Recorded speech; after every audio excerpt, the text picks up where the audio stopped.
Live from the hospital with the entire starting infield of the Boston Red Sox and 3 out of 5 of their starting rotation, it's Pod by the River, episode 26. The good kind of sweep? Somehow? I'm Ed Hand. I'll be your co-host today. I'm joined by a real band of just the best of friends. We've got Hogdale, the Iowa Enigma, the man who was resurrected on Easter but was less famous than the other one. How you doing, Hogdale? I'm very good today. Very good. Had a nice day. Very productive. Had a nice little stream going.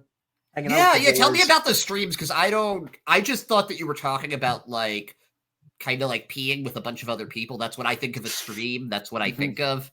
But like, what is this kind of stream here? Because I don't know. I'm old.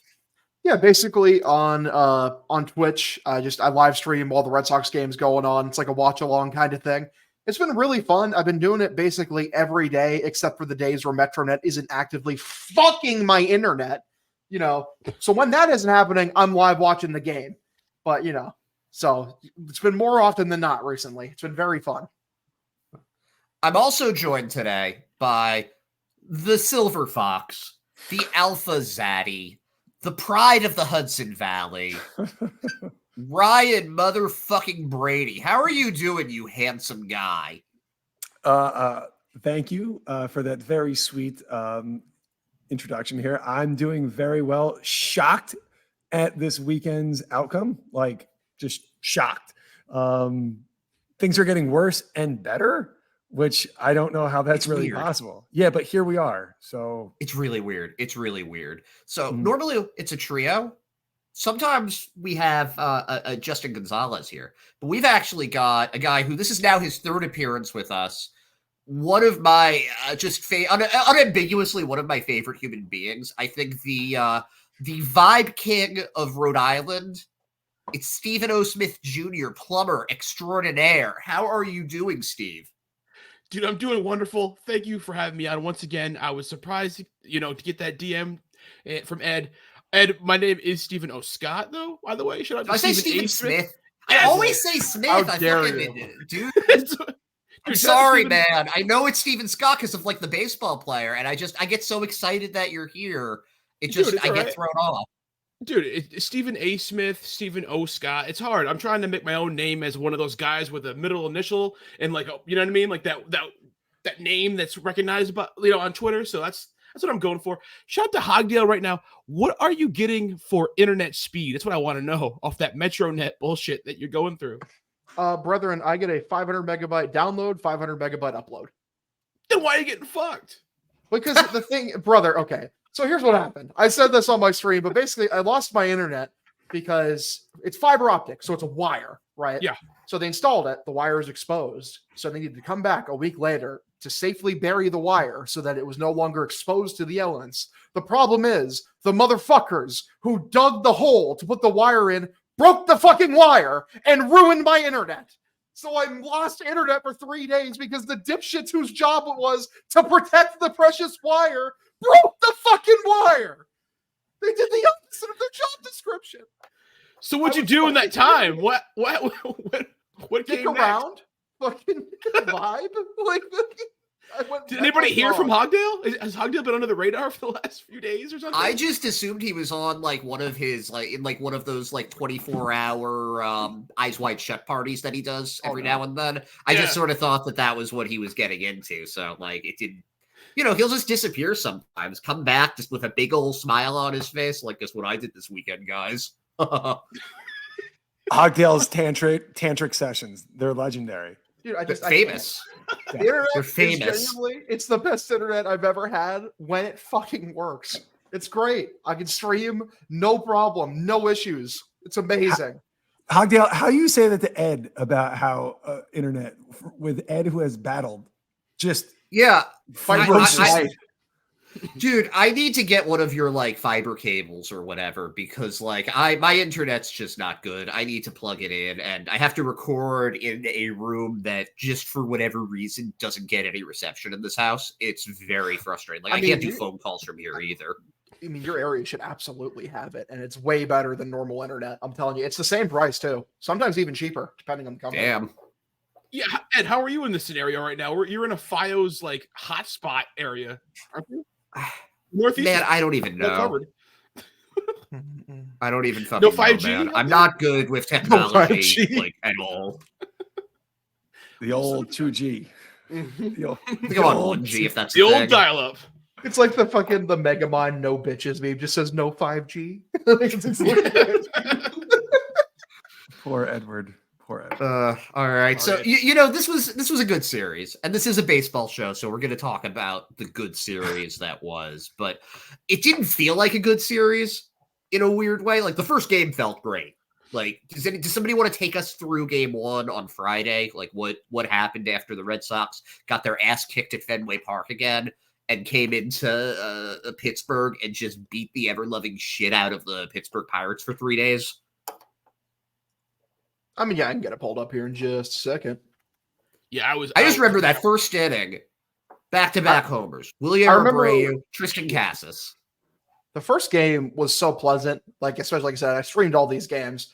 I just remember the entire game. I'm like, this is such a nice experience. It's just an ass kicking the entire all 9 innings. We're just chilling, absolutely vibing through. Yeah, like you said, there was the back-to-back home runs. Rob Refsnyder had a fucking home run against a righty pitcher, which was I crazy. love Rob Refsnyder. Yep. I love Rob Yep. Refsnyder so much. Reproving his value, showing that last year's schism was just maybe a bit of injury-riddled fluke, which is very happy to see. He was very good in the final game of the series as well. I mean, also the thing that made me very happy was just Brayan Bello putting probably his best start of the year so far. Did he Very shove? strong. He did shove. Sources are How saying much he did shoved. he shove?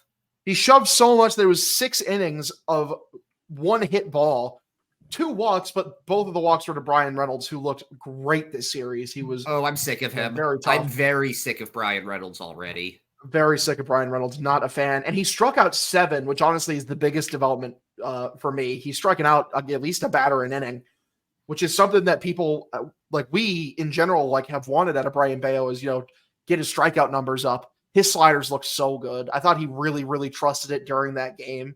And that was like the big difference. He was throwing it inside early in counts to get strikes. And it really just it kept batters off guard. It worked perfectly. His changeup, as usual, was fucking immaculate. His command was just great in general. It's the most impressed I've been with him so far this year. I think it's definitely his best start of the season. Yeah, we also got to see the major league debut of Cam Bouger, which I don't know about you guys, but like his story, we talked a little bit about it in the last episode, but seeing his reaction after he came in and he gave up a run in an 8-1 game, like who gives a shit? He got a strikeout. And then he went on the bench and just broke down. Like he was very overwhelmed by emotions. And it was really because this is a guy that was out of baseball for 4 years. This is a guy that just went through it seemingly every injury imaginable. Labrum, Tommy John, got hit by a car at one point. I'm not kidding about that. Broke it back that way. He was out of the game for 3 years. It's 31 years old. It was a man that realized that his dream had just come true. I mean, it's a guy. I mean, this is a guy who was literally doing God's work. He was a carpenter for multiple years. Yeah, fixing roofs. Dude, shout out to blue collar guys, dude. I'm happy for him. I didn't know any of this shit until today. I watched him in the game today. He looked great out there. He looks like he's a natural. He looks like he's very comfortable. Put him right in, dude. 31 years old, dude. It's all about guys that are a little bit past their prime. I'm 30 right now, dude. It's all good. Carpenters that age right now are in their physical prime, and I don't know how much he's pitched in the minors, but as he enters this new chapter, I can tell you for a fact his body's ready. So I gotta say that Cam the Builder, I gotta give him I like that. Yep. I mean, it's the kind of feel good vibes that stuff honestly, it pushes teams through. Like, you see a guy really care. Like, I think that stuff goes a long way. I also, going into the series, I felt like this was a trap game, right? Like right after such a horrible series that it seems like the Sox get beat up on guys making their debuts all the fucking time that Yeah. I thought this was definitely going to go sideways. But the offense came out quick. They came out early. They attacked. They jumped on them. And put up 12 hits. I mean, that's what what I've been waiting for a little bit is you can only ask the starting rotation to be so perfect so long, right? And but it was another day where we actually got to see only one error. That's a baby steps. Baby steps. Yeah. Baby steps. One thing I do want to say about the series, and I want to see what you guys think of this. I know everyone on Twitter a lot of times will say things that are a little bit over the top, like, Just oh my a God, little this, bit. Hyperbolic. like this guy's the MVP, blah, blah.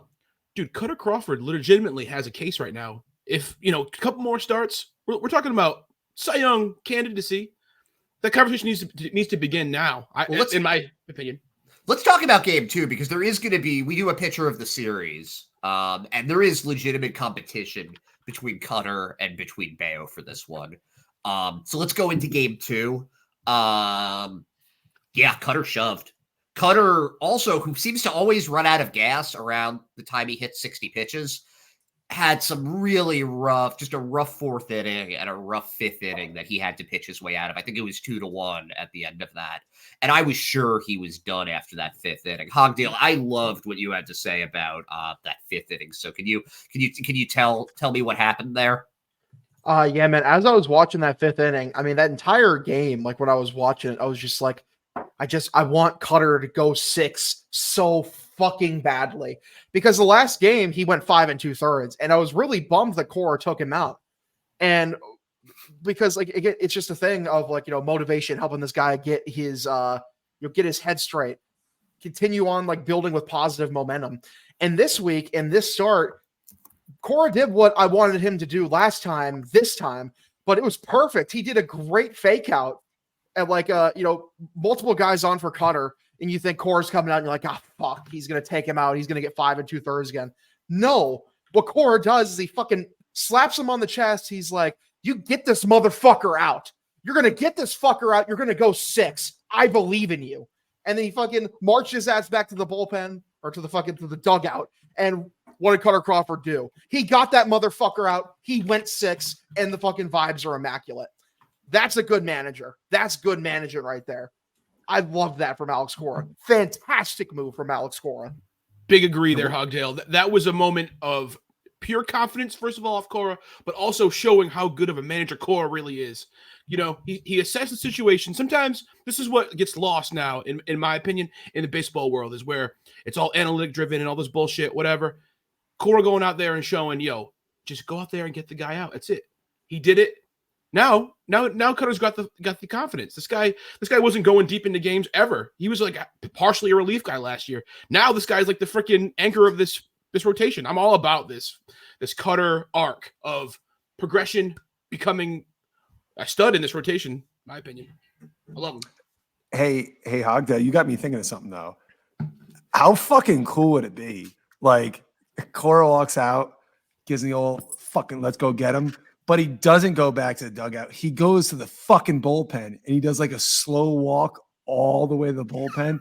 And everyone there is like, what the hell is this guy doing? And he just goes in the fucking pen. He's like, let's go. Gets everyone just umped and ramped up. But I'm talking the slowest walk from the pitcher's mound to the bullpen. And the umpire's yelling at me. He's like, fuck you. Everybody's hurt around here. I got to do what the fuck I got to do.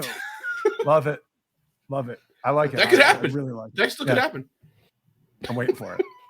It was cool. That was, I think, the coolest moment of this season so far. Just how quickly, he was just in and out. It was great. But there was some shit that went down a little earlier in that game, and the Red Sox have now lost their entire projected infield because we already had Vaughn Grissom on the IL. We already had Trevor Story on the IL. Raffy is borderline IL. He hasn't played in a few days. He's clearly dealing with some stuff. He's allegedly going to be in the lineup Tuesday. I'm a little nervous about it. But, we had the rock-steady Tristan Casas, currently 3rd in the league in home runs, knocking the shit out of the ball, having a good at-bat every time he came up. The defense was much improved from last season. and he swung really, really hard at something, and it sounds like he fucked up his rib.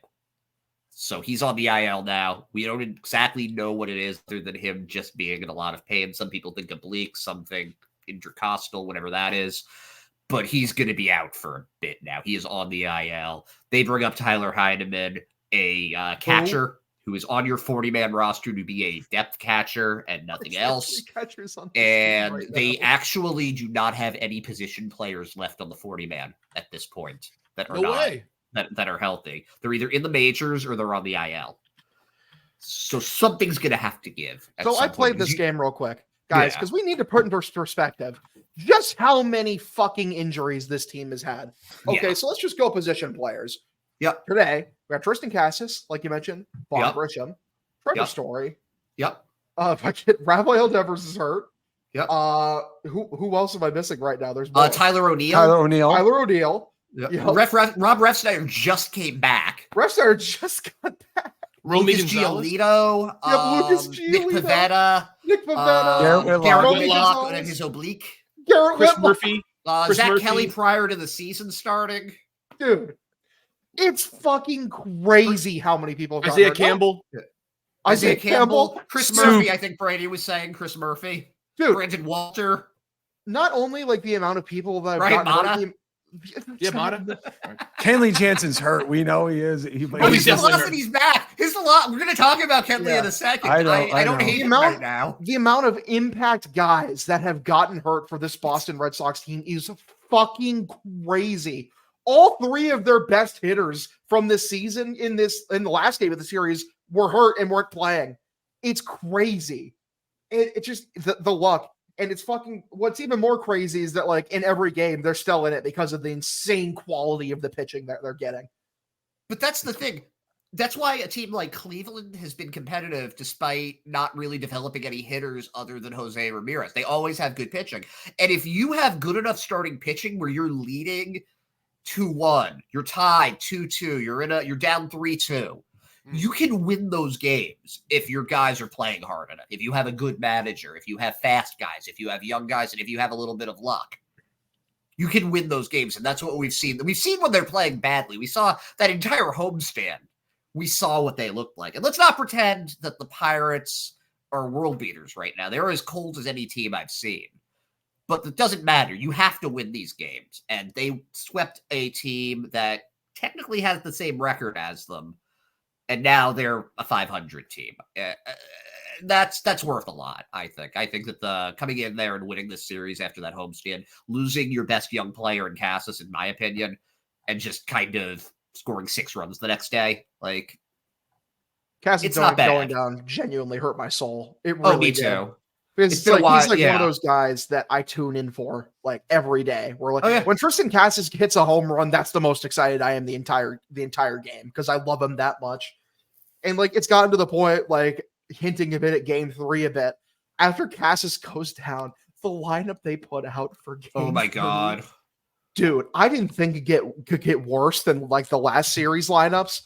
Fuck me. Like, especially with them not playing Yoshida, that lineup where Jaron Duran had to hit in the 2-hole out of pure necessity because he's by far He's a the good most hitter. established and best hitter on the team, and everyone you had stayed on batting leadoff.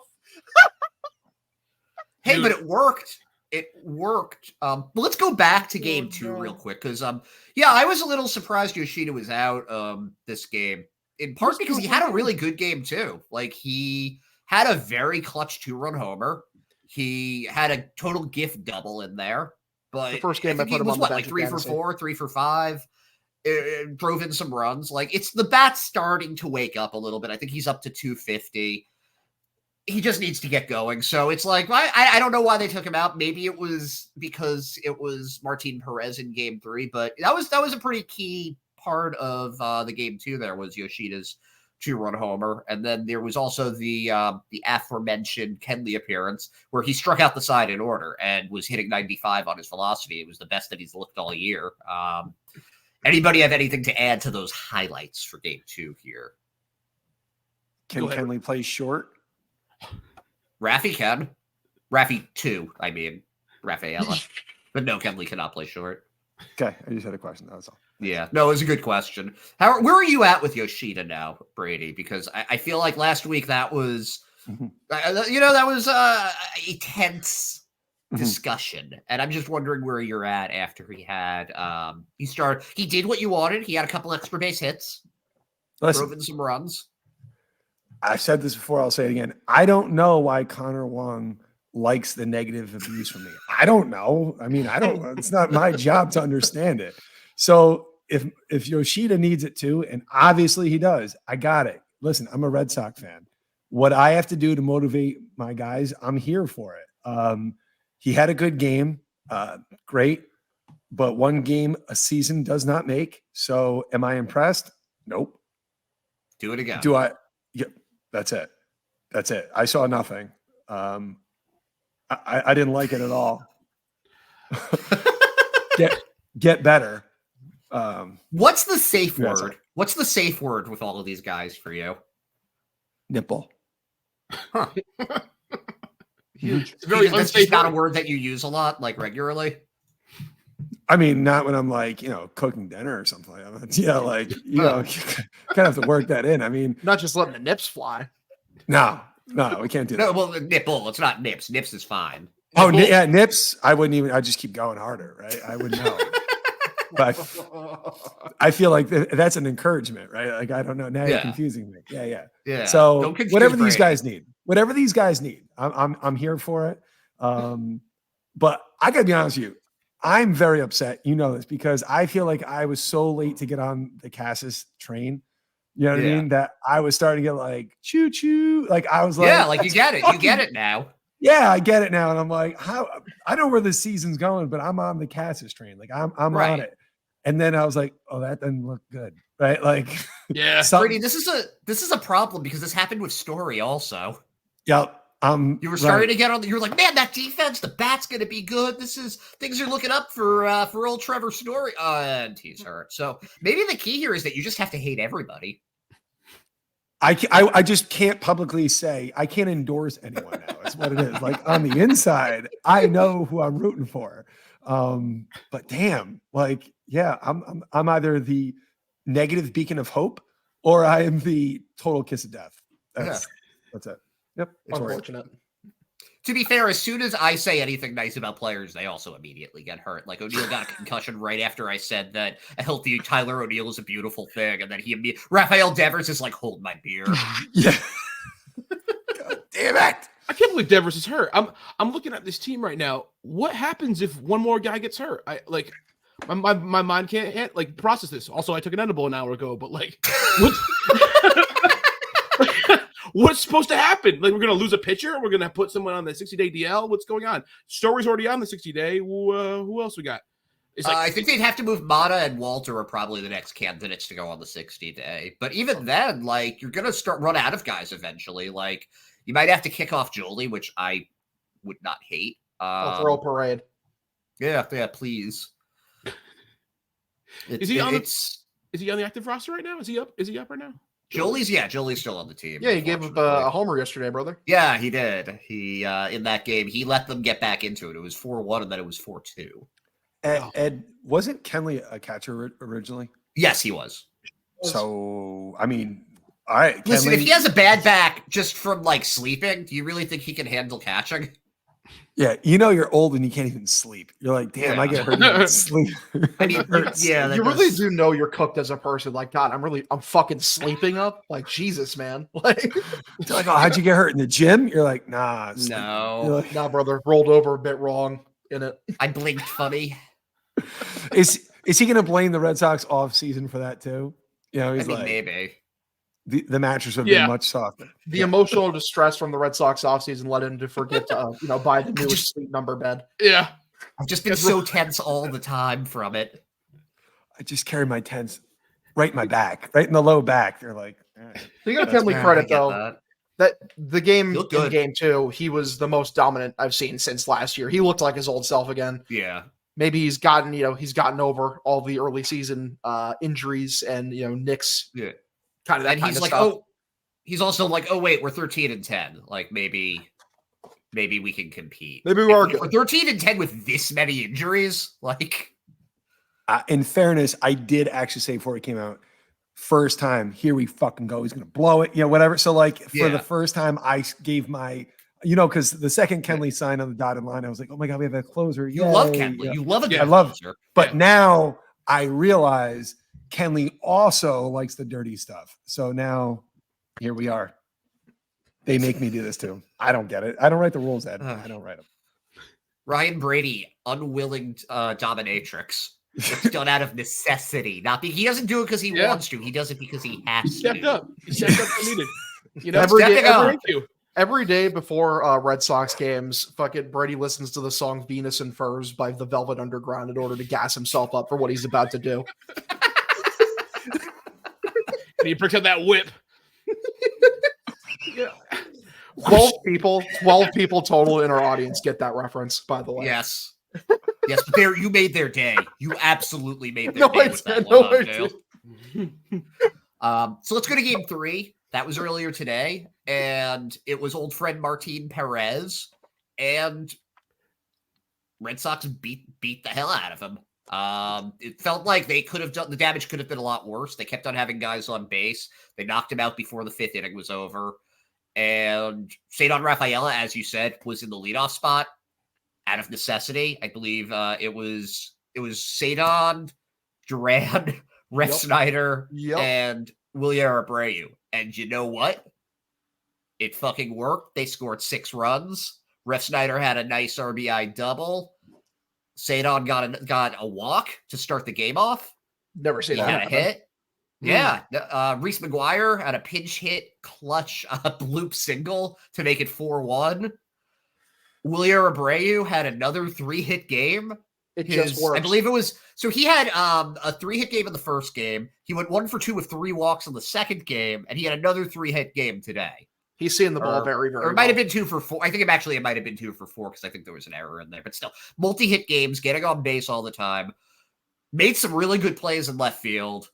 Wilyer Abreu is doing what I think I thought he was going to do after his 1-month cup of coffee last year. I think he has stepped up since these injuries have happened. And I think some of it is just a result of him getting regular playing time with O'Neill out.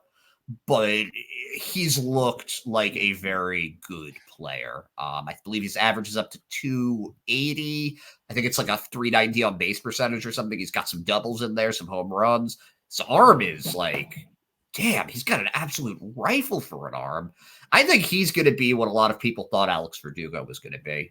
Like, as far as his impact. I really do. I really think he's a special player. Can I just say also, like, for game 3 and overall trend of this series, I got to say there was one key factor, I think, that showed for the Red Sox winning all 3 of these games. And what's that?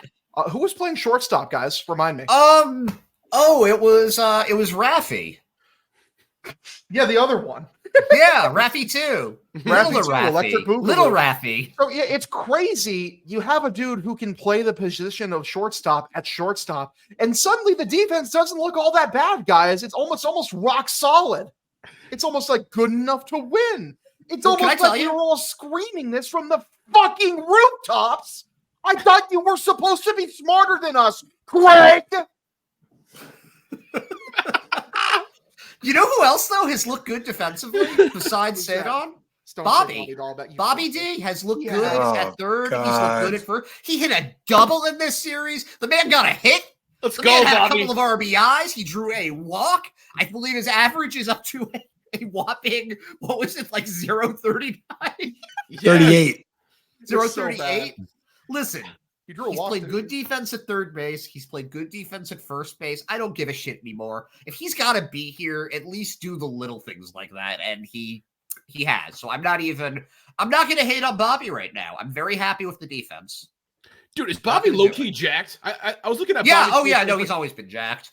But he looks more jacked than normal. Like, at least in my opinion. Like, today I was watching him. He's got a strong, sturdy body over there at third. You know what, dude? Shout out to Bobby. I'm all in on Bobby just getting this opportunity right now. He's going to figure it out. He'll be all right.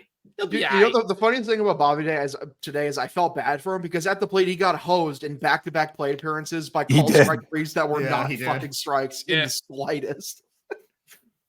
Oh man. The universe is conspiring, and it's both conspiring to destroy Bobby Delbeck, but it's also conspiring to give him unlimited opportunities because he has no business being on a major league roster with how he's done. Dude, that And quote. yet, It's incredible. and yet, Yeah, wait, yeah, what it's a good quote? point. What quote? The quote that Bobby had, he's like, oh, after he got the double, it's like, oh, it wasn't a slump. Motherfucker, you were over your last 50 going from last year. Are you Hogdale, it's not a delusional? slump. Hogdale, it's not a slump if that's just what you always do. That's Literally, not a slump. He's right. Bobby, like, are you dissing yourself? You're like, consistent. this is just who you are? Like, fucking, because that's worse. He is a man that believes in consistency. Okay, consistency. That's important in these unpredictable times. What do you think goes through his mind? Like he never gets down on himself. Like he goes up and down. He still can't hit. He goes to the minors. He hits massive bombs. He comes back. He sucks.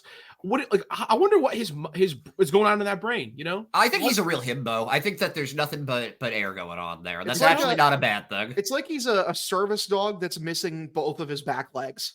You know, just he wants to help.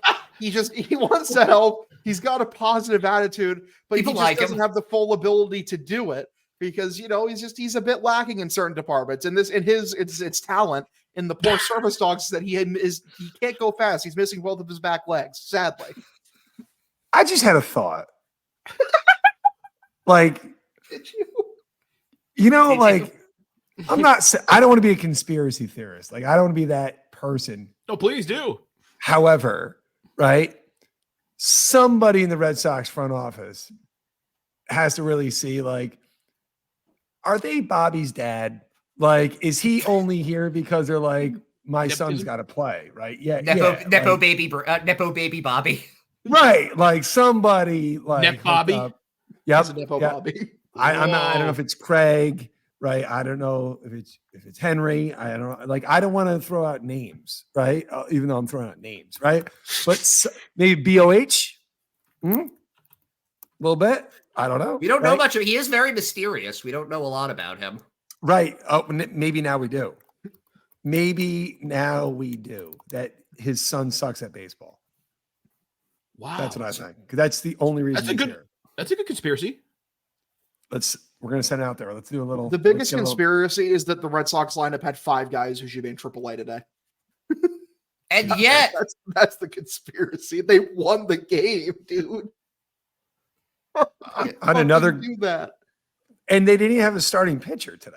Like, they were like, yeah, they had Wink. They had Wink for 3 1/3, and he did Wink things. He basically gave us a Wink outing. He was fine. He wasn't great. He was fine. Then we got Bouger, who got hit kind of hard, but didn't give up any runs. Hey, Ed, just want to give you a guess here. What was the lowest expected batting average on the balls that, were hit by him? Like, that were caught, like, or just any ball that was like hit against him. What's the lowest expecting batting average? I don't know, like 600. 500. You were pretty close. But yeah, they were hitting him really hard. One of them was like 900. Right, one was like 750. Also, he did strike out Joey Bart at the end of it, though, and he was pretty revved up, which was, I don't know, that was like awesome. Nice feeling. There was also that weird play where it was like a grounder and Rafaela overthrew it, and it was Jack Sawinski, and he tried to turn it into a double, and Pablo threw him out there. He fucking knew. He knew he'd take the dumb turn. Genius. Yeah. 6D chess from St. on Rafaela. That's how good of a fielder is. He knows, he's an idiot. I might not be able to catch him at first, but I'll get him. We'll get him. That was one of 2 really bad base running decisions from the Pirates, in that game. The Pirates are just playing like garbage. Like they played like us. The defense is really bad. Yeah, I think I saw a tweet. I think it was a Carabas tweet. That was Carabas. It's like Red Sox versus Red Sox, and it's yeah, I get that one actually. All right, if you could go out and get somebody right now via trade market, within reach, so like they have to realistically be available. Yeah, like you think that they're like, they're expendable to their current team. Who would you go for? I think Jared Walsh makes a lot of sense right now. He was just filling in for Nate Lowe on Texas. Did okay. Got off to a hot start, streak is slumping a little bit. But he's relatively young. He's had some success, and they don't have to like send him through the minors to get like ready. I think that having a veteran immediately in the lineup would be really good. I also think that he's not with the Angels anymore, so that probably increases like his skills by at least like one level. So like that's good. It's a left-handed bat. He's played a little bit of outfield. He's also pitched. I think he threw 9 innings in one season at one point or something like that. So, like nothing. So I'm just saying that like, if when Casas comes back, you can still have a use for him on the roster is what I'm trying to say here. So Walsh would make a lot of sense to me. I don't think he's anything amazing, but of what I know is available, he does make sense to me, Jared Walsh. I like that. I would like to go. Yeah, go ahead, Ryan. I'm just curious. It's a guy I've always liked. The Marlins are kind of like things ain't going so well. Josh Bell is a professional hitter, right? Yeah. I'm not saying he's great. I'm not saying he's going to rescue. He's going to play a decent first base. I'm pretty sure he's a switch hitter. I was going to say he's a switch hitter. He's definitely still has a little pop. You know what I mean? Obviously, he's still, he's making too much money. So there would have to be some monies would have to be moved around a little bit. But for a very young team to bring in a veteran first baseman who's, I don't think the bat's dead by any means. The bat isn't dead. He's Josh Bell's a good player. That would be if it's more than a month, that would be my go-to. If it's a month, then I think Jared Walsh just makes too much sense. Yeah. What do you think, Hogdale? I agree. I do kind of like Jared Walsh. He's very intriguing to me because it's a guy who over the course of a full season was a very, very good hitter in Major League Baseball, and then he got angeled by sticking around that toxic waste dump of a team for too long, made him forget how to hit. And maybe why do Angels have such a negative connotation in baseball? Like the Los Angeles Angels of Anaheim, Angel Hernandez. Like what's with Angels just kind of sucking in baseball? You know what? You know why? Because MLB sold their soul when Rob Manfred became the commissioner. Big facts, baby. When the pitch clock came around. Sorry, that's open your third eye. That's right. Oh, yeah. Wake up, everybody. Wake up, sheeple. That's right. That's right. Angels were fine in 2002, weren't they? When Bud Selig was around. Exactly. Then it just fell off real quick. Fell off quick. So yeah, I wouldn't mind Josh Bell at all. I think he'd be a very nice addition to this team, especially if Casas is out really long term. But yeah, I think Jared Walsh is the easy fix because easy and the cheap. I mean, especially very cheap. Also, you get him into Fenway, which is the ballpark with the single biggest park factor in the entire league. Get him in a more offensive environment. Yep. Get him around some left-handers who know how to rake. Get him in there with Rafael Devers and give each other tips.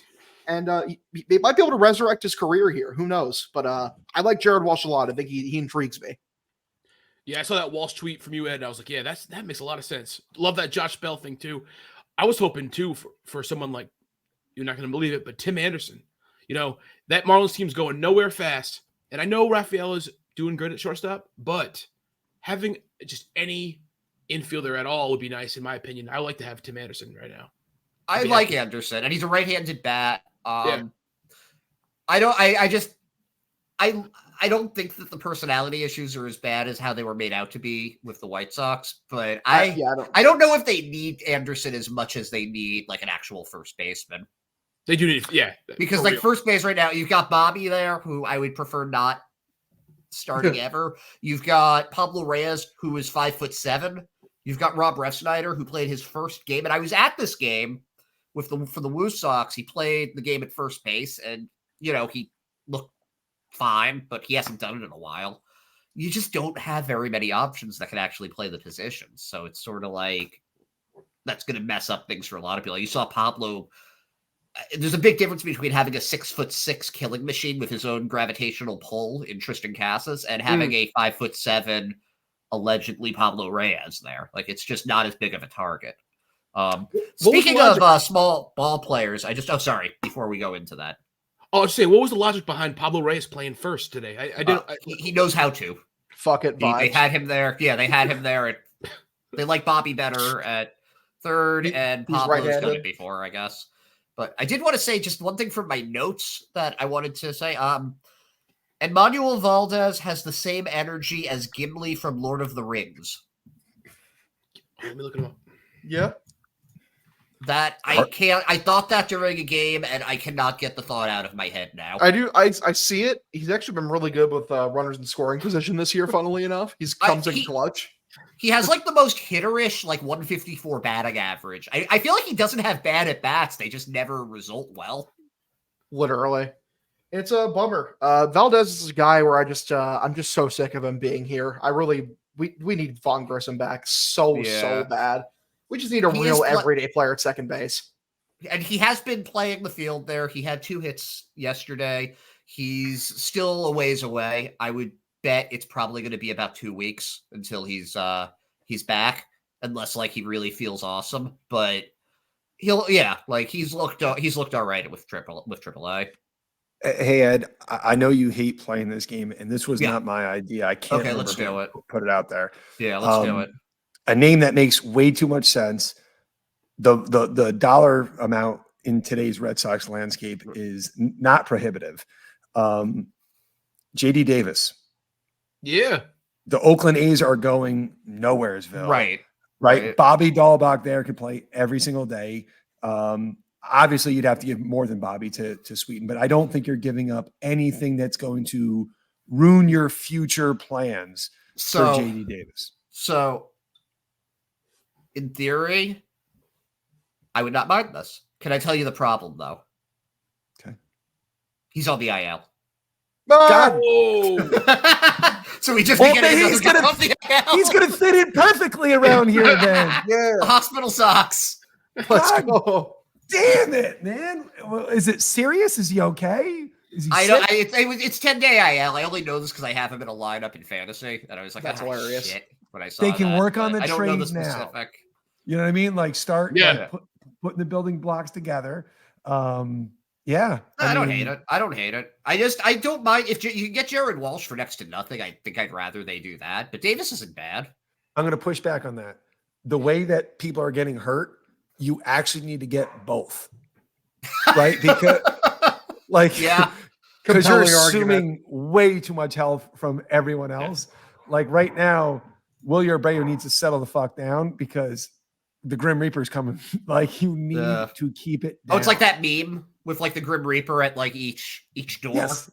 Yep. Yeah. You had a good game. Dude, you'd have to extend that meme by like 7 more fucking doors for the Boston Red Sox. You really would, with how many injuries this baseball team has got. It's been absolutely wild. So I've heard that a couple of guys that are being considered from the current AAA depth, because again, there are no position players left. Yeah. Eddie Alvarez, who is a 2-time Olympian. Love it. 34-year-old veteran and can play pretty much every position.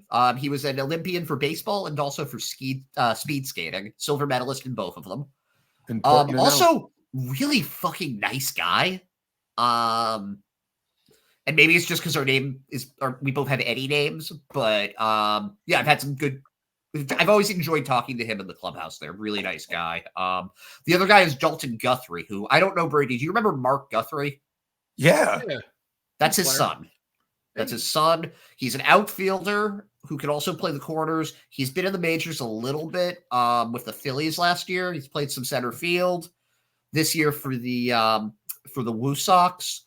He was taken out of the lineup today, and I believe he's a right-handed bat. So I think that those two guys are getting looked at. I personally think that Nick Sogard should get added to the 40-man. I was literally just about to ask that. I'm like, what the fuck did Nick Sogard do to these motherfuckers, man? He's just younger. He's younger, and it's already a young team, and I think they want some veterans around the some veterans who haven't done jack shit. Okay, cool. Wow, what a presence. That is some of it. That is some of it. But I get it at least with Alvarez, I get it because he's been there before. Yeah, I think Sogard has the highest ceiling of those guys. Like when they brought Cam Boozer up, they're like, yeah, man, the veteran presence. No, with Boozer, it's also a lefty with a 99-mile-an-hour fastball. They don't really have any of those right now. Now this is literally the fucking Caleb Orr throwing 100. Motherfucker, I saw Boozer pumping 95 consistently. I wasn't seeing no motherfucking 99. Stop lying to my face. I watched the fucking game. But I've seen him throw 99. I've seen him throw 99 at the at AAA. So maybe it's just that the Worcester radar gun is busted. Maybe that's what it is. You heard it here first. Have the Sox ever had a guy named Dalton before? Like ever? Like How many I Daltons have are no there? idea. It's not exactly. There's Dalton Varsho, I guess. Yeah. right. But he's not on the Red Sox. Oh God. For me, that matters, right? Shit like that matters. So first like, yeah, to be the first, like you want to talk about vibes. You're like, what's up, Dalton? Right? That Can I helps. tell you my Dalton Guthrie story? Because it's just a story of me being supremely awkward on media day. Love Huge. it. So they have you in the clubhouse with all the players, and you have a half hour to do whatever. And I'm trying to talk to as many of these guys as I can, just so it's like, okay, this is who I am. You'll see me around here every now and then.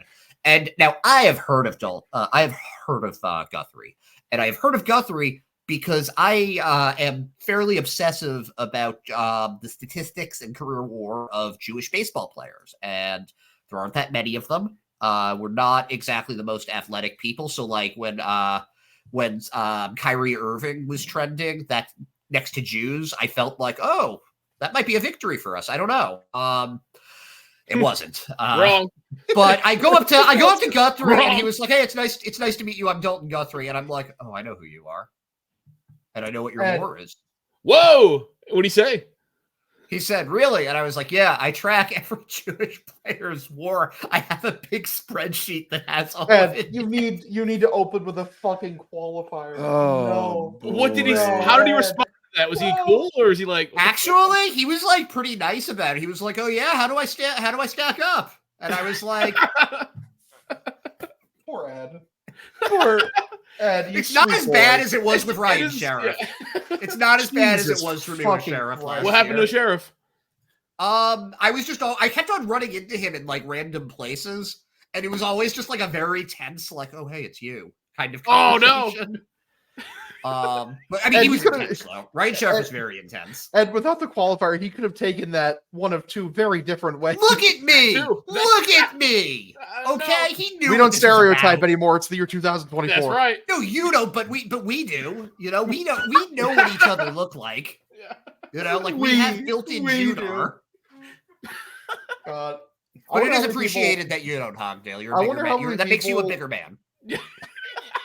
I wonder how many people like fucking like with the stereotyping look at me and be like, yeah, look at this dude, fucking Mormon bloodline. Yeah. How many people are seeing right through me into my ancestry? I need to know. I don't think you look Mormon.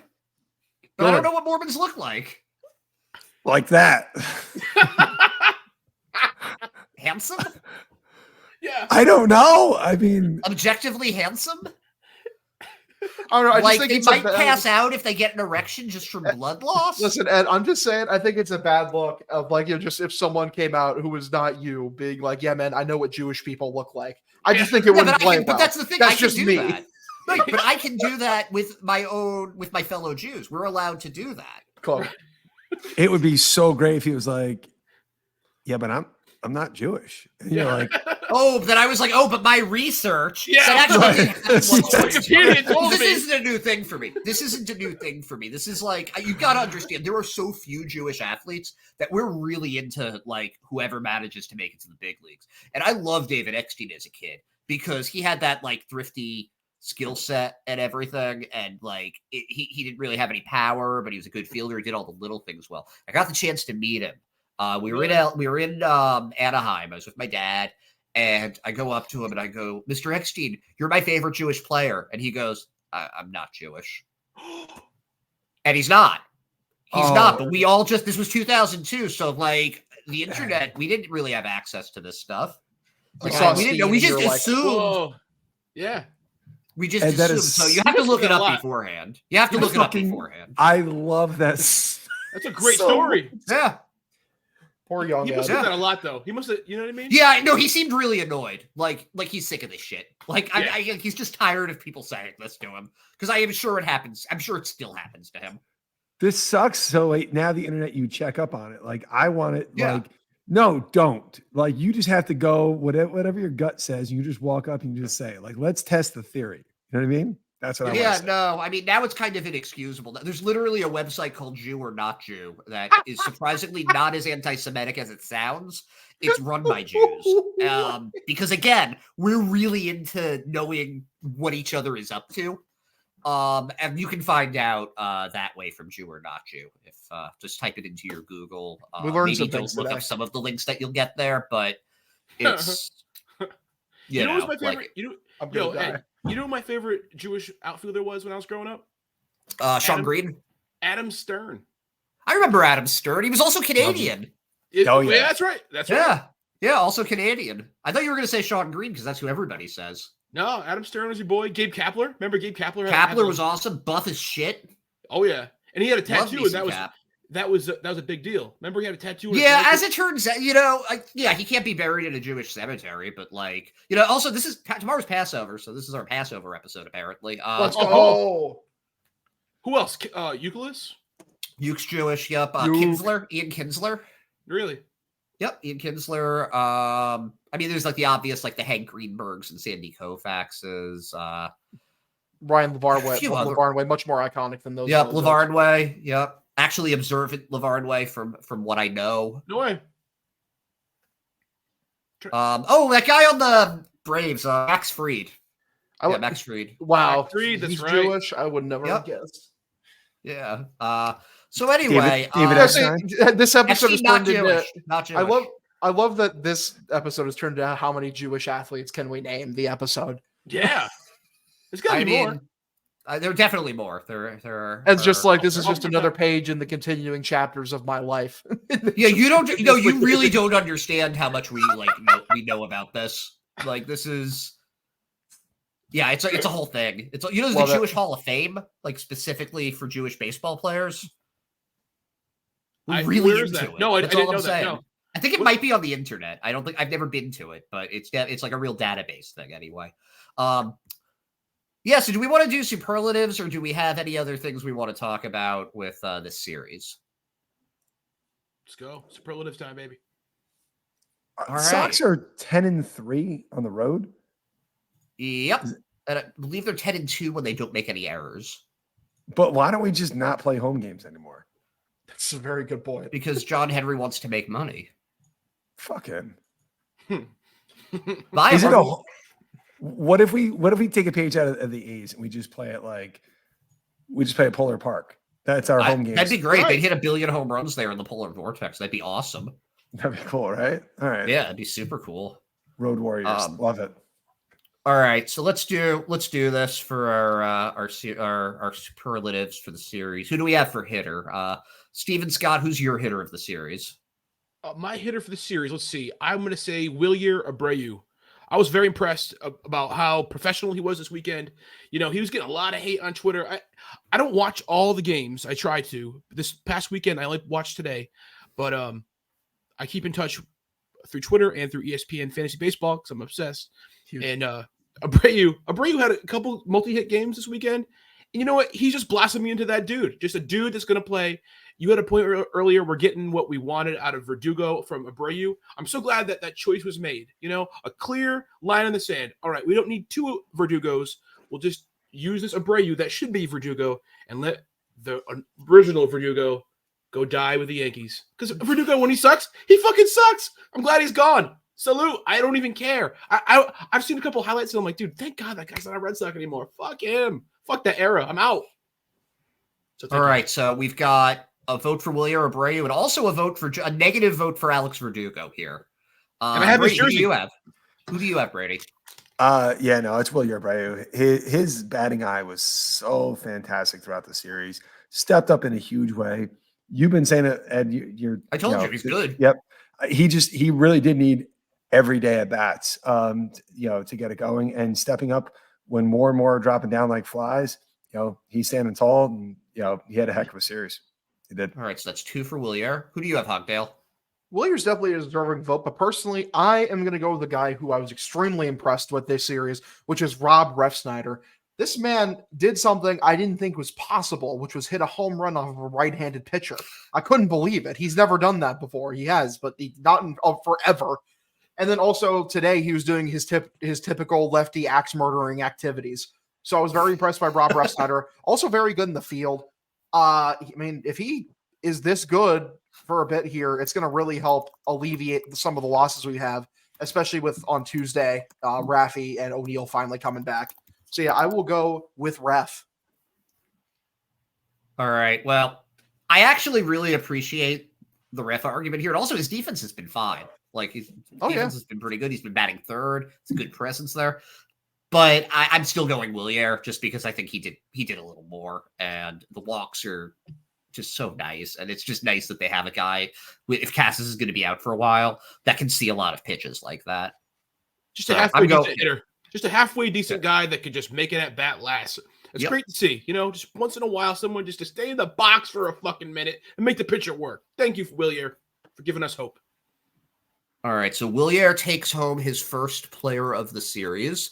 Who do we have for pitcher? And we're going to go in reverse order. I'll start. It's kind of a tough one here for me between Bayo and Crawford, but I'm actually going Bayo because I think that of the two, he was the more dominant. It was really gutty what Gutter Crawford did, gutting it out, but I got to go Bayo. I just thought Bayo was as dominant as we've ever seen him with this team. He was the opening day starter, but for this series, he was their ace. So who do you have, Hogdale? I 100% agree. I'm also going with Brian Bayo. I told you earlier, I was so unbelievably impressed with his performance today. If that's the Bayo we're seeing the rest of the year, like him controlling the slider effectively, mixing in his perfect changeup, good sinker control. He looked fantastic. Again, the strikeout numbers are up. This is what we saw like from Brian Bayo in that 6-inning performance. A couple more tune-ups, and he's a pretty close to the full potential version of him that we all want to see. That slider was electric. I loved it from him. I'm giving it to Brian Bayo. And Mr. Brady, who do you have? I'm gonna go rogue here. All right, I'm going rogue. Let's go, baby. All right, Tanner Jolie Rodriguez. Fuck it, Tanner, my boy. No, listen. No one's. I feel like this was glazed over, right? And I'm here to and you do know a thing about glazing things over. I sure do, pal. I sure do. Josh Winkowski went 3 1/3. That is the most that he's done. He didn't do that last year. He has none this year. It's not like, he just went 3 1/3. Nope. That is see, if he sucks today and he lets up a lot, you're like, okay, we took the series, like whatever. You have a big injury yesterday. You start out because Martin Perez didn't start out and like giving up runs right away. Like Winkowski kept him in the game 3 1/3. That's more than an opener, right? He really, really gave them a lot. I think, the offense showed up for Bayo the other day, and there's no knock on him. Crawford's been outstanding. But if Winkowski doesn't do what he did today, then some of those efforts are in vain. I'm going to say right now, he did something that he really wasn't expected to do. I actually think that Crawford and Bayo now are kind of expected to pitch well. That's where we're at. I didn't expect this much length from Winkowski, and I think it was huge. I like that. I honestly, I thought that was batshit crazy when you said Wink, but I get it. And I think that actually does make a lot of sense. Also, it's great that they have the off day tomorrow, but they didn't have to use any of their key arms today either. So other than Slayton. So it's really double day. Yeah. And Slayton gets an extra day off, but he also usually pitches multi-innings when he comes in. So yeah, he's off to an awesome start. Slayton, I think he's getting up 1 run in 14 innings. 2 walks. Was Slayton a rookie? He's a rookie. He was the Rule 5 pick out of off of Texas. He looks great. He looks like a natural too. I'm happy he's up with Sox. Yeah, I think he's the closer of the future. I don't know if it's going to be this year or not, but I think he's going to end up a closer. I just think he's so hard to hit. Yeah, I love that. I'm going to add him in a fantasy league I'm in right now. A very deep league I'm in. Let's see here. So who are you picking though, Steve, for this? You get the last. It's a 2-1 lead. Bayo has 2 votes. Winkowski has 1 vote. You can vote for whoever you want though. I'm gonna roll with Crawford still, just because I feel like it was a moment this weekend. I think it was a moment showing confidence both in Cora, giving him the confidence, and just Cutter, just knowing that he can go that long. 100 pitches for him this weekend too. So you know what? If we can get some stretched out innings from him, this is the kind of guy that we need. And I'm happy that Bayo's the ace, dude. That's what we need too. But just having another innings eater. Thank you, Cutter. Thank you. Thank you for being you. It's been really impressive how good the starting pitching has been we're getting close to a month. And I don't want to get cocky about it with how many injuries have come up, But boy, if you told me coming on opening day, actually the starting pitching is going to be really nice. It's everything else that there are going to be some issues with. That would have shocked me because that was the starting pitching was the thing that everybody was talking about. And I think Crawford being what he's been, Bayo is done. Bayo hasn't been perfect, but he's been good. Mm-hmm. And how the step forward he's taken has been astronomical. And I think he was the last pick for the rotation too, which is like, so if they had signed to Montgomery, we wouldn't be seeing starter Houck, most likely. Craig. Yeah. Literally Craig. Is thing right. It's they're obviously not going to stay the best rotation in the league over the entire season. I mean, I've seen enough from this team that I'm pretty confident saying they're going to land in the top 10. I really am. I mean, just it's just the tools we see all these starters working with. The way they've all taken a massive step forward. The thing is with the Red Sox in previous years is we looked at these guys and we said, yeah, these guys have potential. It's just a matter of if they're fulfilling it. Under Dave Bush's guidance, they have their tools and they're using them the way they are supposed to. So, like, it's really all that matters, man. As these guys keep taking a step forward, I'm supremely confident they're going to end the year like top 10 in starting pitching. Yeah. Well, I mean, think about this as far as like building for the future also. Mm-hmm. If you go into the offseason and you know that your rotation is going to have, let's say, Bayo and Houck and Croft, and some combination of next year Whitlock and Giolito, because Giolito's going to be back. It was a 2-year deal. There's no way he's opting out of it. So Giolito's probably going to be in the rotation next year too. Mm-hmm. It makes extending, and I know this is going to hurt Brady, but it makes extending Pivetta a little bit less urgent. He can be one of your options, but you really only need to sign one starting pitcher free agent in this offseason. Whitlock can be your swing guy. You just actually made me wonder something right here. As much as I would hate to see my boyfriend ever change uniforms, if he has a really good year, right? When he comes back, he's durable, he's good. Would a qualifying offer, would he be the rare kind of case of a guy that might take it? Because I don't think he's going to make. We're almost up to like 19 million now, right? I think it is 19 million now. That's a lot of money. But if he took it for 1 year, I don't think the Red Sox would great. We didn't, no huge long-term commitment. And if he leaves, which would make me very, very sad. But on the same token, if you get a compensatory pick for Nick Pivetta, wow. I mean, you got all those years out of him and that I think he leaves. I think he leaves because I think that at his age, he wants a multi-year deal. We've seen how fragile these guys can be, especially when they're throwing as hard as they've ever thrown before. He is taking that money.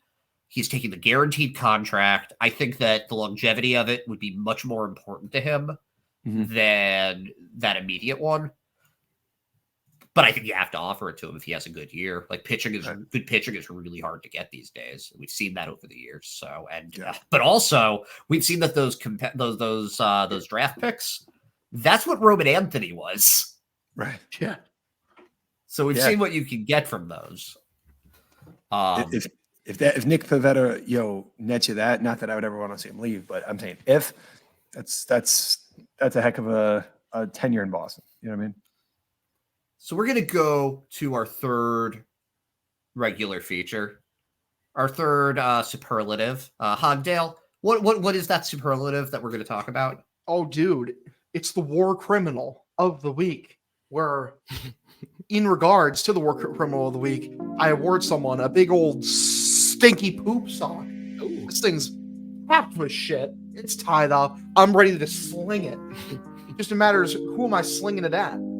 And this week's going to be this week. It's tough because it was, like I said, it was a sweep. It was a good series. Thing is I should probably give it to Bobby again because he genuinely is a useless baseball player because he can't hit. But he played good defense, which made me happy. And 2 of the strikeouts today were not his fault. It was the umpire genuinely trolling. And if there's a guy I don't feel bad about being mean to, a guy who I genuinely do not want to be on this baseball team and I never want to see again, and he gave me a reason to because he showed up, was here for like 2 batters and gave up a home run. Joely Rodriguez, you're still on my baseball team. It mystifies me to this day But here, hold another poop sock. Fuck you. Get off my baseball team. Bye, loser. All right, so that's Jolie's second war criminal of the week, his second poop sock. He's now tied for the lead with David Hamilton with 2. Currently, I thought you were going to go Dave Bush again, honestly. I thought that's where that rant was headed. So, but Bush has 1, and he's tied with Mike Trout and Bobby Dahlbeck with 1. Meanwhile, Tanner Houck leads our pitchers of the week with 3. He's ahead of Pavetta, Crawford, Slayton, and Bayo, and it's a tie for first between Tyler O'Neill and Jaron Duran, who are tied with Tristan Cassis and Willie Abreu now, and also Colton Cowser, because the Red Sox just did not perform against the Orioles, so we gave it to Cowser. Not a big Colton Cowser pod. We were like, "Yo, Cowser, yeah, that's cool. Yeah, wow, you really kicked the shit out of us." What a good pickup for me on my fantasy baseball team. Yeah, good call, dude. Good call. Yeah.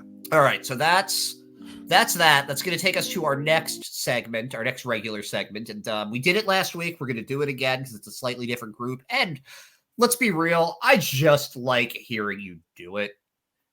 It's time for the Trust-O-Meter. Mr. Hogdale. Oh, shit. I'll get that music playing again. Come on. The That music is Different great. music. That's a really good part. Getting pulled back up. It's here, fellas. Another installment of America's most infallible bullpen ranking. It is the Trust-O-Meter. At number 9, he's still on this team, isn't he? Joe Jakes. We didn't see him this series, and I think That's seeing not him Joe this- Jakes. Wait, are you reading the right one? Is it pinned? Is this what's pinned? Oh shit, I didn't pin it. That's the problem here. Motherfucker! Motherfucker! Let me That's pin an- it. That's an E7. No, that's a big error Wow. by old Ed. That's a big error by old Ed here. Wow. I will be going to commit. I believe it's called seppuku. Seppuku. Did I get that right? You, Did dude, I get Ed, that you had right? 20. You had 20 tweets ahead of your fucking Trust-O-Meter tweet, brother. Yeah. Well, I'm scrolling down now, and I'm hitting it now. Okay, I have the new Listen, I am a Trust-O-Meter. high volume shooter when it comes to tweets. Okay, I know most of them are gonna suck, Oh! but every now and then, First you'll person need shooter. one. Yeah, you're not Lot a of high. liquid. Yeah, first person shooter. Ed is not just a high volume shooter on Twitter. It's much in many other places, but that's beside the point. It's Number true. 9, we have the real one up this time. Jolie Rodriguez not in the shadow realm because Ed, out of protest, refuses to put him back. Once you escape once, you can't go back. But it's fine because he's in the Red Sox whipping boy camp, and I'm fine with him being there. Jolie's terrible. He's a bad baseball player, and he plays for this baseball team, and it makes me mad and it makes me sad.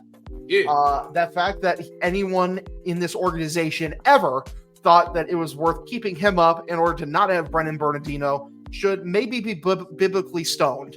I've genuinely. So let's think about that for a second. Biblical. At the number 8 spot, the human victory cigar / the human white flag, Chase Anderson. Hell yeah, brother. Fuck He you. was very nice today. He's going to It be was good moving see up him. at some point if he keeps this up. He's a nice. I know his role. Yeah, he's been good in his role. He was nice today. Good to see him. I'm completely fine with this spot. I probably would have put him one spot higher if I'm being honest. Because at the number 7 spot, Cam Booze Crew. The builder. I'm happy for him, man.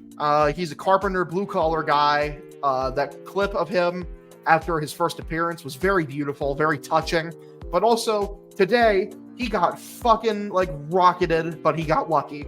And sometimes being lucky is better than being good. So maybe it's okay that he's in the number 7 spot.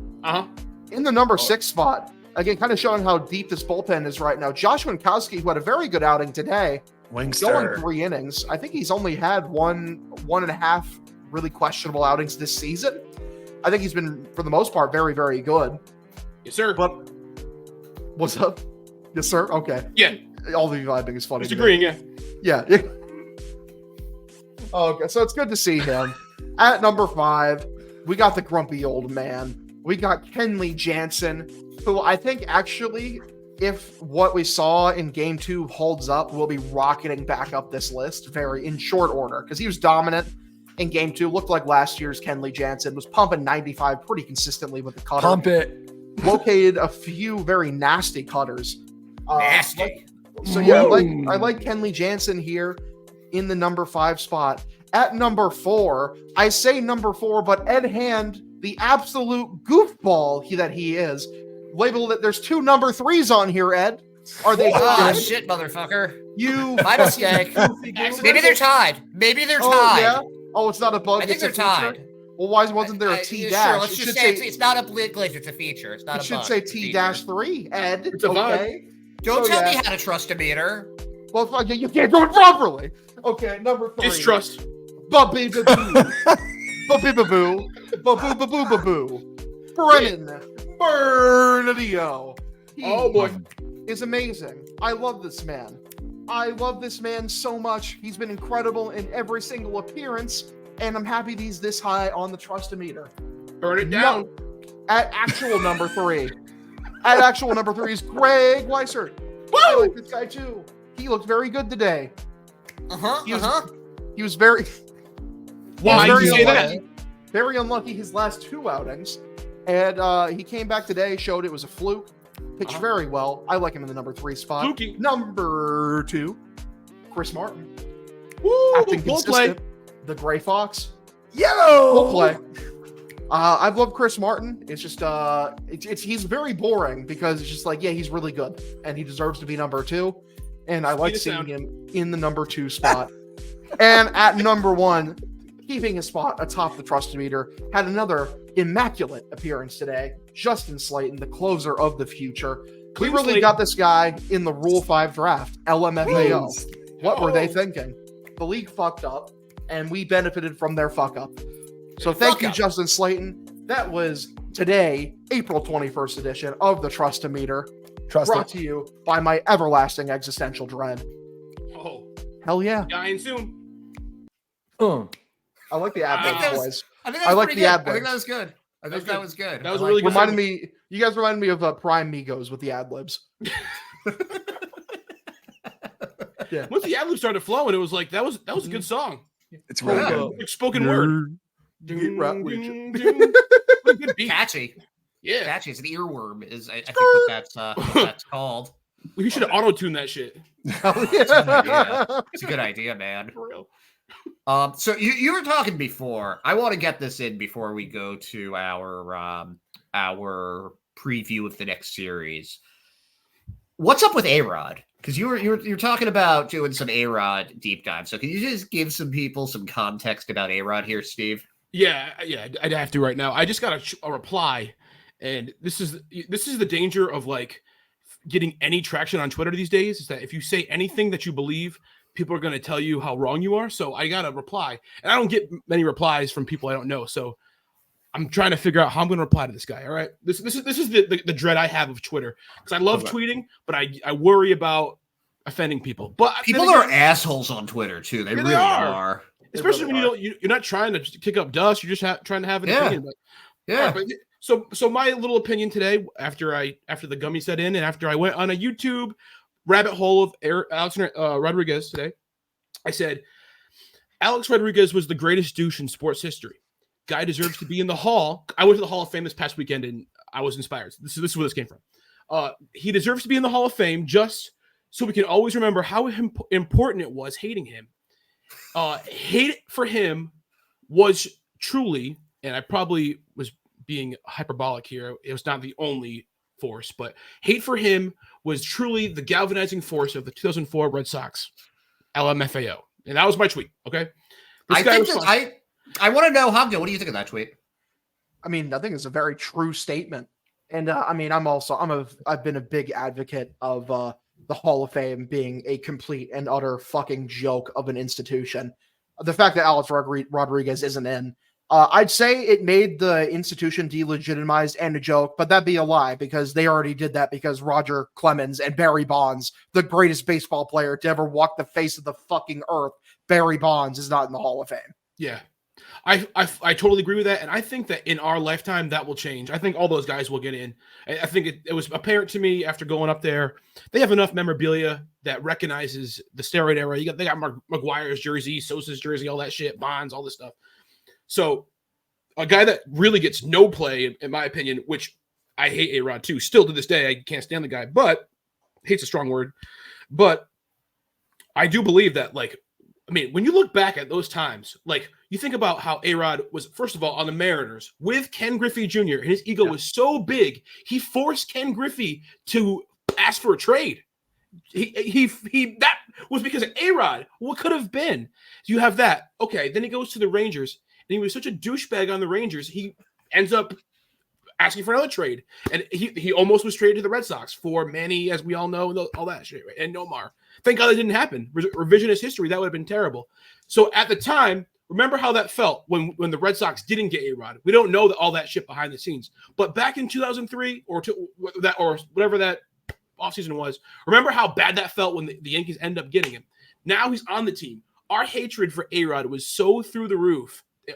That force was already there. The seeds were planted then.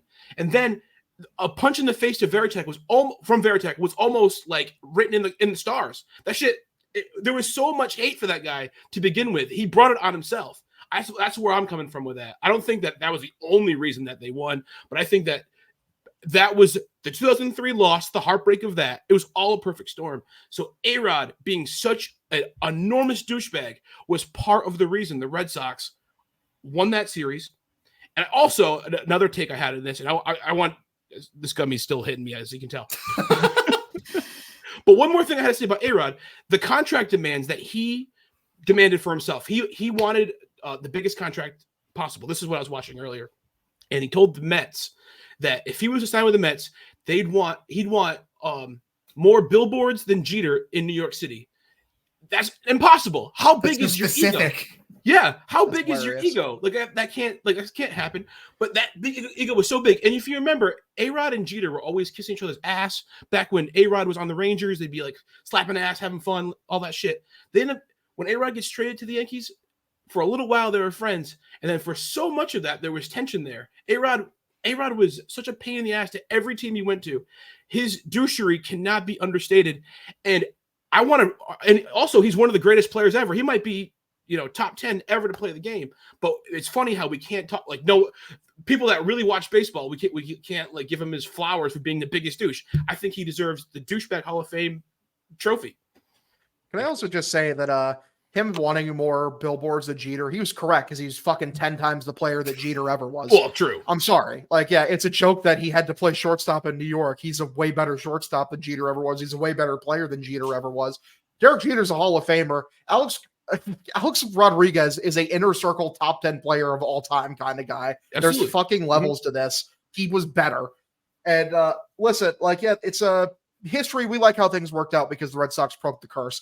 Dude, are you kidding me? If you had fucking Alex Rodriguez and David Ortiz in the same lineup, they would have broke the curse. They would have fucking annihilated the curse still. Alex Rodriguez is the man, dude. If he was a Red Sox dude, holy fuck. It would have been legendary. It would have been top. That would have been. He was willing to take less money to go to the Red Sox. That's why the trade got vetoed, because the PA was like, absolutely not. We can't do this. We can't just have someone ripping a contract up, basically. That would have been the coolest shit ever. However, would we have won with an A-Rod centered team? I don't think so. I don't think the vibe would have been the same. We might be totally different human beings if A-Rod had come to the Yankees did in 09. Wait, he absolutely could. Hold on. It was this big Poppy centered team, right? Like right. And A-Rod would have done whatever Big Poppy told him to do. So he would have come in, hit the shit out of baseball, and they would have been fine. Like that would have been totally fine. Like A-Rod, listen, he was willing to take less money to come play for a winner. Respect the shit out of that, right? Like the guy, he ran hard, he played hard. And I don't like Jeter either, so like I get it. Like I get it. The funny thing about A-Rod is, like, it's like that thing, like I said, like him thinking he's better than Jeter. It's like, oh wow, A-Rod's ego. Bonds thought the same way about McGuire and Sosa when they were taking steroids. He thought, I'm so much better than these fucking morons. Look at all these peons worshiping these fucking bozos. Here, let me show you what, an actual Hall of Famer looks like. Let me show you what the best player ever looks like on steroids. I love it. It's what winners have. That's a good point. Yeah. The best players have a comically large level of arrogance, because is it arrogance if they're backing it up at every turn with their ability? That's a good point. Does anybody have that kind of ego right now? That's what I'm just trying to imagine. Like, I miss the attitude. Bauer. I think that's what I'm missing. Bauer absolutely has that ego. Yeah, but Bauer's gone. Bauer's like not getting back. You can tell. Like he's getting blackballed. I'm trying to think who else there could be with that kind of who's like a good villain for baseball these days. Is there really? There's not many good villains right now. And the thing is, because the best one was Carlos Correa on the Astros, when he was still on the Astros. I don't view him this way, but I can see how a lot of people would view Bryce Harper that way. I can see that. Yeah, I love Bryce Harper. I love it. I'm all in, but I can see where other people would say he is the villain, right? The way he carries himself. That's probably like the leading candidate, I would say. I think you could make a case for Shohei if you think that the Dodgers are rooting baseball. The thing is, that's just not true. If you think the Dodgers are hurting baseball, then you're dumb. Also, what if you think that Shohei was really gambling, though? Then he could be a villain. Then you're just delusional, too. You're a conspiracy theorist. Okay, you think the moon's made of cheese. I don't respect your fucking opinion. Shut up. Well, is it? You've been there, is it? No, sadly. Okay. Did you try to take a bite out of its surface? I did, and I was very sadly, corrected on what the reality of the situation is. This isn't cheese at all.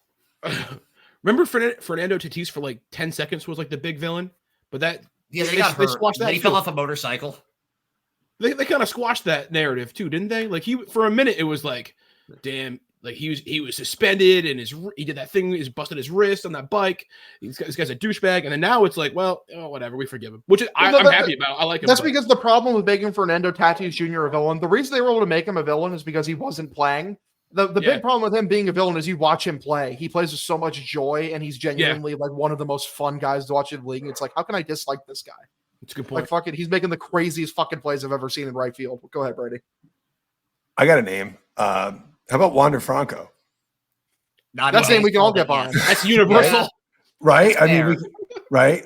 I'm just saying, yeah. I mean, a lot, but it's weird that Marcelo Zuna and Aroldis Chapman and Domingos Germán are still on teams. It's pretty crazy. Although to be fair, Mike Clevenger to a lesser extent. To be fair to Wander, it was just a minor offense. Bayo. Imagine if Wander came back. Well, that'd be a nuke. He might. I don't know. He come out. Do you think his walk-up song would be that song Boy Oingo Boingo, which is I love little girls, they make me. If he had a good sense of humor, it would be. I don't think he does have a good sense of humor. I bet you he does. I don't think he does either. I think he's just kind of an idiot, honestly. Yeah. The funny thing is, you can basically make that joke with how many different songs from rock bands in from the 60s through the 90s. Every single one of your favorite rock bands of all time have a very weird bar about fucking a child. It's true. Look it up. Yeah, I know. Aerosmith, there was some kind of weird stuff going on. Aerosmith, Led Zeppelin, the Beatles. Fucking, I'm pretty sure Pink Floyd. It was a different time. If you listen to say it was a different time, I don't know, man. If you listen to any classic rock radio station, every song's about what's your name, little girl? What's that one? What? Or this is the shit my dad listens to. I'm turn this shit off. He makes fun of my rap. It's dude, fuck this, dude. This music blows. What's the other one? You're much too young, girl. Remember that one? Yeah. It's an oldies 103.3 classic. Yeah. Dude, that's a creepy song. Yeah. There's more that I'd say off camera, but there's some bad ones. There's that pass on the radio. They're still on the radio. That's Wander Franco's ringback tone. Brainwashed by the media, like Wander Franco was. That's going to be his defense. All the music I like is just sad and depressing. It's none of this shit. I'm into the Juice world. I'm just sad, but what the fuck? I'm on the Radiohead vibe. There you go. Even they have one. Fuck me. Do they? We're approaching the hour and a half mark. So let's do the series preview for our next round, which I believe is it Tuesday until Thursday? Tuesday. Like, when's this one going to be? Yeah, it's Tuesday through Who Thursday they because you get playing Monday off. I think they're back against the Guardians, Fuck. but they are on the road, so maybe things will go. All right. Tremendous. All right, I got the probable starters up. All right. So who do we got, Mr. Dale? In game one, we got Tanner Houck, 3-1 with a 1.35 ERA against Ben Lively, who is 0-1 with a 3.60. So even if I thought that Houck was going to have a relapse game here, I don't think that the Guardians have a very good offense, and I think that he's going to be looking for revenge after he got screwed by the defense last time. Also, was not impressed by Lively whatsoever in that last start. So I think that they're going to be energized. O'Neill's going to be back. Devers is going to be back. I think the Red Sox are going to win this one. I agree. Same analysis, basically. I don't really have anything else to add. Brady? Yeah, Sox kid. Sox. Mr. Steve? Sox got it. Yeah, that's an easy one, I think. Hopefully. Good Right, deal. Game 2. Game 2, it's TBD, so I'm going to assume it's probably like Brennan Bernardino plus Cooper Criswell. That makes sense.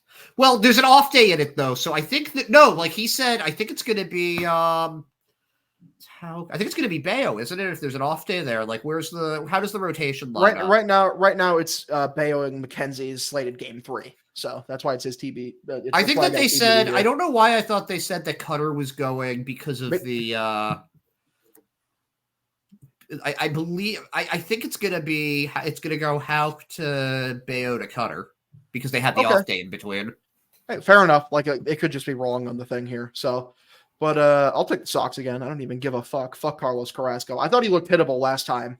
They had no business getting beat by Carlos fucking Carrasco. The second time around, even if this is Bernardino Criswell, I'm still taking the Red Sox. Same. Jared Walsh is going to go the fuck off. Let's go. Awesome. Let's go. Yeah, I'm in a Jared Walsh game. Hell yeah. Yep, game 3, it's Bayo McKenzie. Like I said, that's what's slated on here right now. Gosh. Dude, we go for a sweep right now? McKenzie's so good, though. No, he's not. He was good like 2 years ago. He's got a 5 ERA right now. Yep. I don't know. It feels like a trap. I'm going. I don't think that Cleveland's going to get swept, so I'm going to go Cleveland for this one for me. Fair enough. Fair point. But also, you're a coward. I picked the Red Sox to sweep this series. You picked the Red Sox to sweep every series. And yet I'm more right than I'm not. You've been right twice. Crazy. Good point. Yeah. Oh yeah. Listen, when Hogdale's right, he's right. This is sweep written all over. We're fucking road warriors. We don't lose on the fucking road. That's what we do. We're gonna return serve to the Guardians, and Jared Walsh is just gonna he's gonna hit every fucking thing. It's gonna be awesome. We're gonna say fuck all the injuries. Everyone keeps trying to declare the season dead. This is a resilient group. We're gonna keep fucking winning. That's what we do here. 16-10. Here we go. We're sickos. You know what? I just realized that we are sick fucks. Because you know what, dude? I'm all in on this series too. Like, dude, why not? Why the fuck not? Like, this is the ugliest team that I can imagine since the Siriaco days. That's what the last time I felt like what the hell are we doing here? And now it's like it's happening again, but it's okay. It's like, you know what? We're all self-aware. It's gonna be all right. We're gonna sweep the series too. Because there's good starting pitching right now. That is the difference. That's true. Pitching wins games, and so does defense, and hopefully the defense can keep up. So anybody have anything else before we head out for the night? Shout out to Hogdale. Shout out to Brady. Shout out to Ed Hand, baby. Thank you guys for having me on again. Shout out to Steven motherfucking Scott. Smith. No! Smith Scott. Mm-hmm. You married into the Smith family. Let's go. Now you're Smith Scott. The old Smith Junior Scott. plumber extraordinaire. Hey, fun fact. One time I did give Stephen A. Smith a fist bump at URI. I was at school. He was there doing a talk thing. Me and my buddy stuck around, waited for him to come out, and I asked him for his fist bump, and he gave it to me. I could have probably got a picture, but I just got a fist bump. But cool. But you'll have the memory. Yeah, the memory is cooler. Yeah. Now, how was his fist bump? It was crisp and clean. Full 4 fingers in one. Nice. Because I had a friend that met Wolf Blitzer and said that he had a weak ass handshake. So I'm No glad way. to learn that Steve. Oh, that fucks up your perception of a guy. Yeah. They give you the dead Mine fish. too. Jeff Passan. I had a good handshake with him one time. Oh, Jeff Passan feels like he's just like He's a good man. That's a human tripod, Jeff Yeah. Passan. You know what I mean? Yeah. Absolutely. He's a Dude. good. He was funny too in real life. Like a nice It's- guy. Dude, that episode of King of the Hill, like where Hank gets a handshake with George Bush and like it just completely alters if he's even going to vote for him, is so real. It's like such if a you get good a bad episode. handshake from someone, it's like, fuck, everything that I thought about this person is now in question. Who has given you the best handshake of your life? Like it lined up right. Like, all right, that was a good. That was a nice guy. That's a good guy right there. I think the best handshake I ever got was actually from like one of my teachers, like when I first met him and I was in high school. It was Mr. Thompson. Shout out to Mr. Thompson. Love that guy. He was like my favorite teacher ever. And it showed. He made a good first impression. Shit was fucking firm. Nice. But Well, not Joe, squeezing, not trying to kill you. You're not gonna like this. David Hamilton. You Awesome fucker. handshake. Red Sox shortstop David Hamilton. Fantastic handshake. Good eye contact. Really seemed to be trying to take everything in. Yeah, that's my pick. No chance. I'm sorry. Mine's easy. Ed Hand. Yo, I gave you a hug. I didn't shake your hand. I just gave you both. a big old hug. No, we got both. No, we got boom, boom. Oh, and I then love that. Oh, And then- okay. I then gave I you one sniffed- of those. And then I sniffed his hair a little. Oh, bit. how'd it smell? Aw. How'd it smell? Like rosemary. It was like Really? I season myself before I sleep every night. This is Rosemary. true. Yeah, it This was is really. accurate. It was a good moment. It was a great fucking moment. I really And, want my hair to smell like lamb chops. That's why I do it. Can't wait. I can't wait. I bought a hair. Hey, I got a hairspray the other day that was part rosemary. Seriously. Nice. It's great. Was Stephen A. Scott the best fist bump you ever got? Who was the best handshake? I don't know. That's a good point about like the combination of like high five to bro hug to like hug. Like that's like Hair sniff. the hair sniff part. That's A little nibble too. Just a little. Just oh my god, Just a whiff. get That's it. sensual in here. dude. I Did it can't happen? eat I don't Ed. know. Yeah, dude. I'm gonna do that to you, Ed. I'm not gonna go that far. I'm not gonna go for the nibble, but I might go for the sniff. you definitely. into it. You'd be a I'm into it. fool. You'd be Yeah. a fool to not take that sniff. All right, yeah, Okay. one big sniff. If I get a hold of you, Steve, I'm giving you the nibble. You're too. Oh, yeah. Hogdale does exactly. Yeah. Yeah, Hogdale knows. What's Hogdale knows. Are you gonna come out here at Hogdale at all? What's the That's the August. plan. Yep, I'm coming Yeah, out in August. Yeah, we're gonna be hitting up some games, and hopefully we'll get to meet all of y'all. Oh hell yeah, Brady. Where are you local? Where are you guys? Where are you? Local? I'm in New York. I'm about an hour and a half north of New York City, but Okay. not too bad. Not too bad. We have to Oh, coordinate yeah. a game when that happens. Like when Oh hell yeah! when Hogdale Absolutely, comes through. brethren. Yeah, no doubt. Oh, Going for sniffs galore. Sniff trip 2024. Sniff it up. All right, we'll be back for we'll see who was right on the Cleveland series when we see you next. Everybody, stay safe. Give the people you love a nice sniff. Yeah. Will do.